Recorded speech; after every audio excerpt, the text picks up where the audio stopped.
Hi guys, so welcome back to the channel. It is me, your girl Basby, and this is Basby TV. And today I am reviewing Love After Lockup's spin-off show, Love During Lockup, Season 3, Episode 64, Bye Bye Love. I want to thank everybody who has subscribed so far. Thank you for everybody who is liking the video. Continue to like, comment, subscribe, and share the video for all your friends to see who your new homegirl is. But let's jump into this video. So we open up with Indy and Harry situation, and Indy is packing up all her shit and moving to Ohio so she could be closer to her spiritual husband. So you know her mom, I want to say it's her sister and her brother, is on the road with her. And so the mom was like, okay, so where are we going to be stopping at? Where are we going to be staying? Because as of right now, I don't believe Indy has a place to stay when she gets to Ohio. So she just lets her know, like, right now I'm trying to go in off the cuffs. And I don't really have anything planned, but we're going to be staying at this motel for a while. So the mama already ain't with that to begin with. So she decides that she's not going to tell Indy about the stuff that she found on Harry until they get to Ohio, in hopes that Indy is going to confront Harry on the stuff that she found. While on the road, Harry calls and he tells her that he's going to be released on Tuesday, but he's going to have to go to the halfway house. So Indy is hoping that he's going to get like some day passes and some weekend passes so that they can spend some time together. While at the rest stop, Indy's mom sit her down and starts to disclose her all the charges that's against him, and especially the one about him being a part of this kidnapping. Indy is unfazed because Indy already knows. And she was like, look at the age, Mom. He was 20. He was young and dumb. I believe everybody deserves a second chance. She's like, he's not in jail for domestic violence. But I was like, but could he kidnap your ass? More than likely he could, and will do it again. I was like, Indy, listen to your family, baby. You is not paying no attention. So her mom and family is just trying to like basically tell her like this is just not the way, and trying to convince her to let's go on here and turn back. And Indy's just not happening. She is hell set on seeing her spiritual husband. They get to this hotel, y'all. It ain't even a hotel. It's like a rundown motel. Like, is the prostitutes and the crackheads here? I believe they are. Like, they go into the motel. The air conditioning vent is all cracked up and broke up. The place has not been cleaned. Like, it was so much dust on, like, the nightstand and the telephones and stuff. And the mom goes to the bathroom and just is horrified by the toilet. Listen, the bathroom is my pet peeve. I am definitely looking at the bathroom first, because I have to make sure that bathroom is clean, because this tush gonna have to sit on this toilet for the next 2 to 3 days, and I'm just not with it. And so when the mom was talking about how the toilet looked, I was like, oh no, I would have to get the hell out of there. Like, that would have been, I don't even know if that's the straw that breaks the camel's back. I think that would have just been like, out, bye, gotta go. This bathroom is disgusting. But Indy was like, well, I mean, this is all I can afford right now. We're on a tight budget. And her brother is like, girl, we had to come help you bring all this shit down here. You going to have us living like this in a couple of days. And she was just like, you just have to deal with it. But her seeing the conditions of this hotel room, and she's like, she's beginning to have second thoughts. And I'm looking like, it took a hotel room for you to have second thoughts to take your ass back home and... Okay, so now she in the damn U-Haul, saging herself, saging the U-Haul, saging the environment, because she was like, this is some bad voodoo that's going on, and I'm feeling frustrated, and I'm really ready to get up and wondering if this is a sign that I need to go home. Girl, the sign that you need to not move your ass out there is the sign that you look like you really couldn't afford to get your ass down here. It was the first damn sign. But we're going to keep pressing on. Because, you know, Andy got her psychic friend that her therapist referred her to. So that's who we about to go talk to. And she was like, you know, should I turn back around? Because she don't make no moves without the psychic telling her. So the psychic was like, no, you can stay there. And this is just a test to see if it's going to break you and you need to move forward. I was like, Andy, go talk to your mama. Get off that phone with that lady and go talk to your mama. Next up, we got Gabby and Chris. Gabby up in the strip club because that's where she works. She a bottle service girl. And you know, she don't have to tell Chris a couple of fake, a little story here and there because Chris does not want her working up in the strip club. And he will be highly upset to know that she's there. But Gabby's like, that money that he has sent her, she has spent up. We're not surprised, Gabby. We have been said that money was gone. Plus some. So she was like, she got to go back to her job, you know, pick up a couple of extra shifts as the bottle girl at the strip club so she could make ends meet. I was like, okay, well, but Gabby, then your mama said she had to pay your phone bill, so you're going to need to pick up one more shift, baby, because next time you're yelling at your mama and your mama is the one in control of turning that phone on and off, that's a problem. Keep going. So Gabby goes over to her homegirl at the strip club. I guess she was the bartender. That's what she was. So she goes to her and she starts spilling some tea. So I was like, Gabby, you talking a little low, so let me pull up on you. So Gabby is talking about the fact that this girl, who is apparently Chris's ex-girlfriend, had been hitting up her phone, harassing her. The ex-girl and her homegirls is blowing up her phone, harassing her all on the internet, everything. And Gabby is sick of the shit. So she asks Chris, and Chris was like, you know, oh, she's just an ex, she's nobody. But we have a recording that Gabby plays where the ex-girlfriend is on the phone with Chris, and Chris is basically downplaying Gabby as if they're not married. He ain't really thinking about that girl, basically making it sound good for her. So now Gabby's feelings is hurt. And she wondering, is Chris cheating on her? And I was like, damn, Gabby, I would have thought out of all these men on this show, Chris would have been the one who been faithful because he done sent you all this damn money. So it really makes me wonder, have you sent the other girl some money? And who had the most money? Because then that's really going to prove who's the main chick and who's the side chick. We need to know. And we need to know if she got any money to begin with. Because what if the ex never got any money? And now you all on Gabby's phone doing the most. Girl. But the homegirl was like, girl, this is a whole lot of red flags. Like, he on the phone laughing like it's funny, talking about you like you ain't nobody. This is a bunch of red flags. But Gabby don't want to see them red flags because Gabby like her heart will be broken if Chris broke up with her. Y'all know she was just crying on the last episode over here because she ain't been able to see him and he might not be able to get out. Ooh, what if he is going to be able to get out? But the ex is coming. This story getting scandalous. But not as scandalous as the last part because Gabby gets on the phone, ring-a-ding-ding, and it's another man on the phone. We don't know who this man is, but she asking that man, could he meet up with her tomorrow? So we want to know who this is, Gabby. Because I guess Gabby said you ain't going to leave me too heartbroken.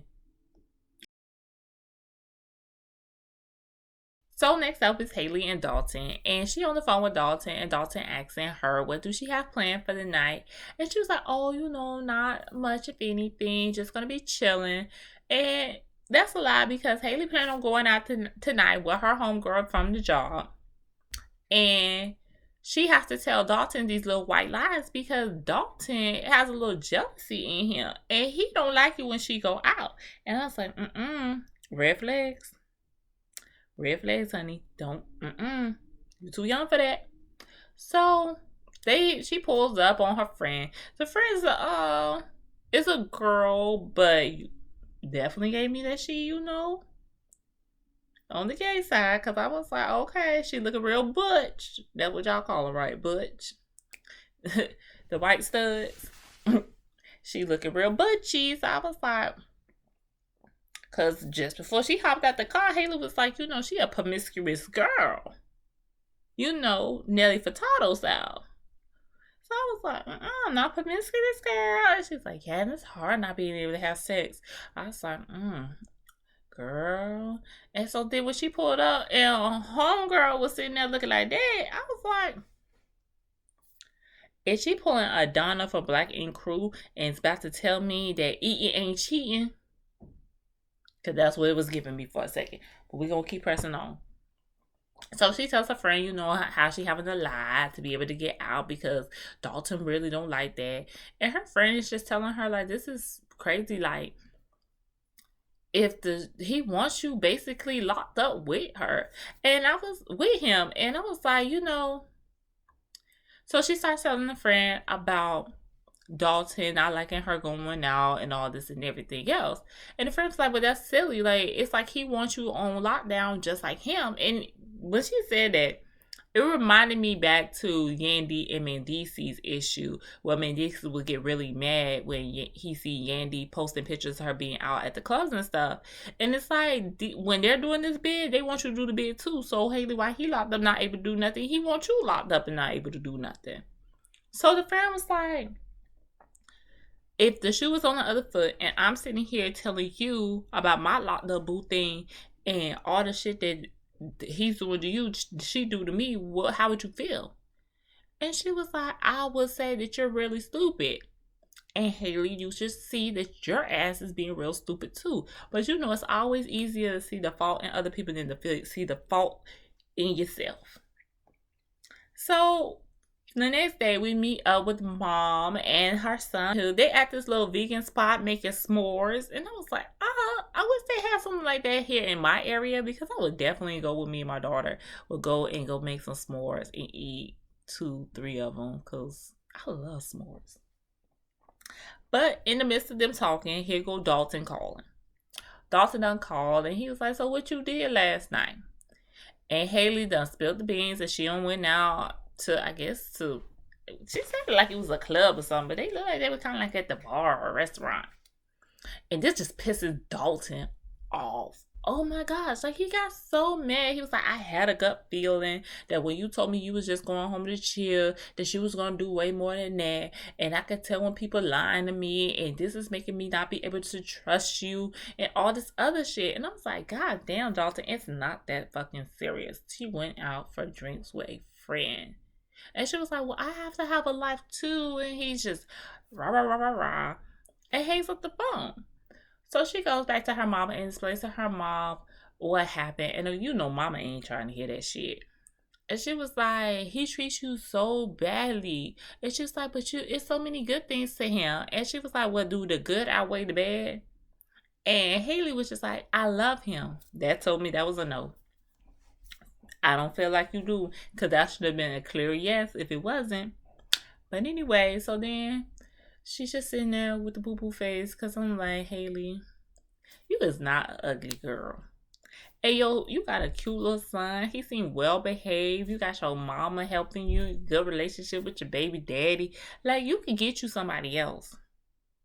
You know, because your red flags ain't ticking as hard as Darlton's is. So you can definitely move on to something more bigger and better. Baby Santiba.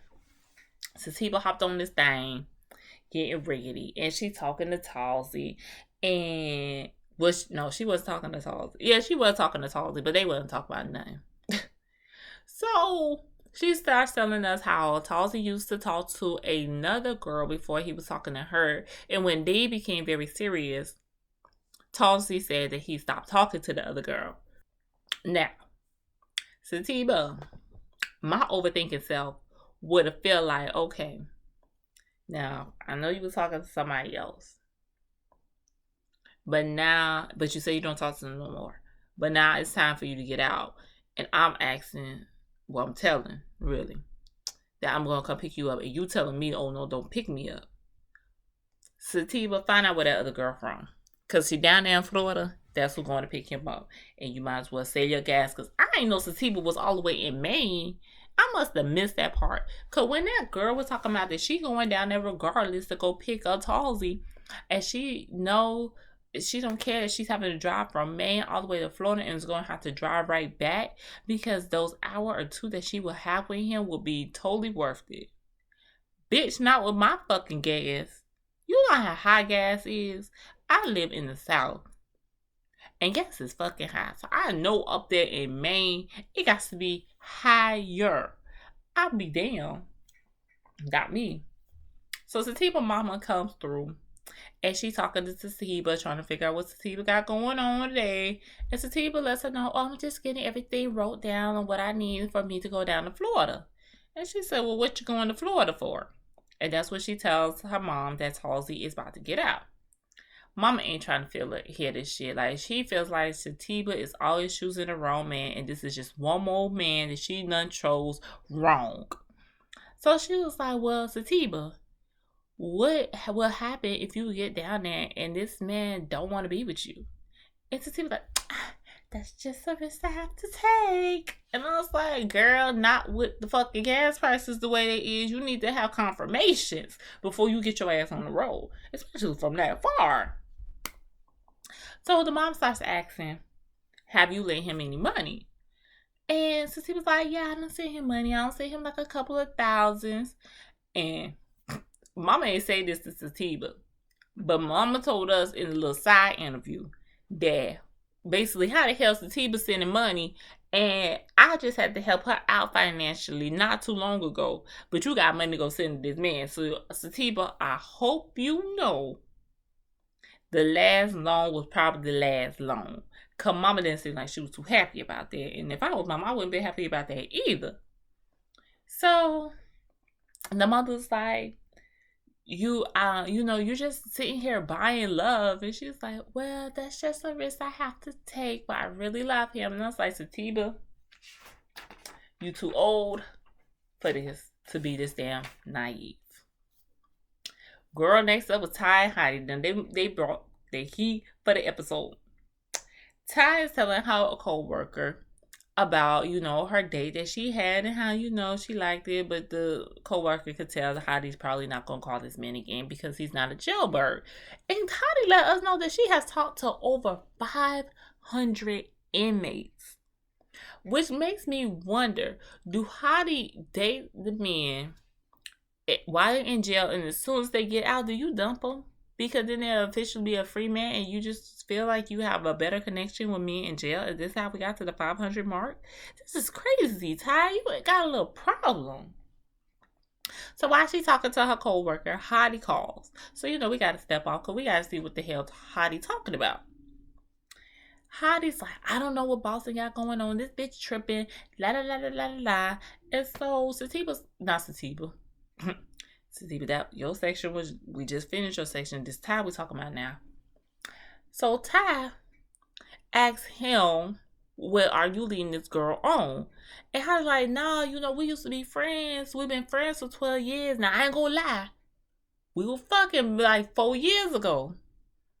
So, understand that. But I ain't really messing with that girl. I mean, when the stimulus stuff was dropping, I hear asking about some money. She sent me $600. I said, girl, you sent him $600 of your steamy? The steamy we didn't even know if we were going to get. If we was ever going to get another one, you sent him that money? Whew. So I gets upset. Like, everything else that could have upset you in this conversation, the $600 upset you because Ty lets it be known that she have sent Heidi over $15,000. And she trying to figure out what was Heidi hit that girl up for some money for anyway. So now she said, you robbing me without a gun. I don't like that. But she was like, well, what makes me different from the next girl? And he was like, I really love you, Ty. I really do. You my soulmate. You who I want to be with. He said, you know what? Go ahead. Just check my Facebook. Check my Facebook out. So the line hangs up. So I was like, girl, pull up that Facebook. And she said, I am. So she pulls up the Facebook. And what's on Facebook is this live that the friend recorded for Heidi while they was doing the video chat call thingy from jail. So Heidi is on there basically dogging Boston ass out. Like, I was embarrassed for Boston. I was like, damn, Boston, you don't got been hopping on this girl phone like that, back to back to back, trying to play Barbara and Shirley. And this man is embarrassing you all the way down to the Facebook Live. And when Facebook Live is messy, that's when they get the most views. So she sees that, but Ty is unimpressed. She was like, you know what? I'm sick of Hottie and his shit. It's on to BB, the other inmate that she was dating, but we found out about, like, I want to say on the first episode, but he kind of had disappeared into the background because Hottie was the favorite. So now it's time for Ty to go on to her next scene. Looks like probably the next day or so. Go to her next scene because she's meeting up with her cousin at the hair salon. Well, not her cousin, her friend at the hair salon. But while she pulls up waiting for her friend, she happens to look on her Instagram, and Boston done took the pictures, the nude pictures of Ty that Ty sent Heidi on Facebook Messenger and then plastered it all over Instagram. And everybody's tagging her in it and commenting and all kinds of stuff. So now Ty is hot. So she run up for the production, like, this is my life. My kids can see this life. And so the production's like, well, who did you send those pictures to? She's like, who else? Hottie, these are the same pictures that I sent directly to him. So the cousin's like, well, how you think she got the pictures out the Facebook? And you know, they was like, you know how girls be FBI when they want to know about something, they get into anything. For real, we surely can. So she's like, you sure is right. So remember, Hottie's cousin who hooked them up who works at this salon. So Ty goes and confronts her like, girl, what is up? Look what this girl done did to me. She done put my nude pictures all over the fucking internet. And so the cousin's like, oh my God. And she was like, so what's up with this Boston girl? Do he really be fucking with her? And so the cousin, I ain't trying to get into the in between all this. It ain't none of my business type shit. But she did let it be known that a while back, Hottie had asked her to three-way somebody onto the phone call. And when she did it, it was Boston. And that's how she found out about it. But she said her loyalty is to Ty. And I feel like you put the right side because Ty look like she gonna wear that girl out. So Ty was like, well, you got her number. Go ahead and call her and tell her I want to meet up with her. So that's what the cousin did. She called up and was like, hey, where you at? Ty right here. I see y'all don't put her news all over the internet and she done seen it too. And so she want to meet up. So the girl was like, okay, yeah, just make sure she stay there and stay in her place. Bitch, the place is down your damn throat. Because you don't put this lady's news all over the internet. Like, what the fuck do you think I'm about to sit here and calmly have a discussion with you? Maybe after I done dragged you through these damn streets. But not before. And so they was like, okay, well, just come because she said she waiting on you. So we waiting on the girl because the girl said she had to get ready or whatever. But Ty is looking at the monitors, the security cameras, because they got security cameras outside. So she was like, oh, let me know when that's her pulling up. So I guess she sees production starts to walk to this lady and she thinks it's Boston. So she runs out the door talking about, I'm about to beat this bitch ass. And I was like, and y'all don't mess up the damn camera. Make sure y'all is steady on the damn fight and get it from different angles so we can see. Because I'm ready for Ty to wear her ass out because one, she took it too fucking far putting them news on the internet. Like, that was just not right. Not over no man that is obviously playing the both of y'all. He done took your stimmy and he done took $15,000 from you. Make it make sense. It's not adding up. And Boston, what you did all that for? You could have said something about him. It wasn't Ty that put that shit on Facebook Live. That was him. So why would you go and embarrass her because you are ass embarrassed? This is not a 2-for-1 special, bitch. Last but not least was Max. Max ain't had nothing going on. He's still heartbroken about Tara and sitting there at lunch with his friends talking about, yeah, Tara got out and I haven't heard from her. But it got to be hard readjusting to your new life. So I'm going to just let it go and give her some time. Max, she has ghosted you. And I understand you don't want to bite that bullet because it's a little embarrassing. But yeah, you got to move on. So Max gets a phone call and he gets up and he was like, the best way to get over one person is to get with the next. And I was like, the best way to get over somebody is to actually work on self. Make sure self is right so that you don't bring the same toxic behaviors from the last place to the new place. But I'm going to let you have it. So we get on the phone. It's the girl. She talking. We don't know her name because I guess she ain't signed a waiver for herself to be on the show. But she just a talking, and she's saying that she in jail, but I don't think she been sentenced. Because she didn't say how long she had, but the phone kept cutting off too. That was weird. The phone kept cutting off, but she was like, she's on this high profile case. And I was like, what she done did? Because you keep saying you a model, a fitness model at that. So after the phone done dropped out the second time, Max done go back over there to his friends. And his friend was like, who was that on the phone? And first he lied and said it was his mama. But then he lied. He finally told the truth. And was like, oh, this is a new inmate I'm talking to, which his friends is rolling their eyes. He's like, no, but hear me out. She is fine as hell. She used to be on posing in Playboy and Hustler, and she was a stripper. So his friends is looking like, basically, I don't know how old Max is, but his friends was giving me grown man shit. Like, they looking at him like, this is supposed to be exciting to you. So it was like, what do you want to do? Do you want to date her, or do you just want to have sex with her? And he's like, really, both. So they asked him, what is she in jail for?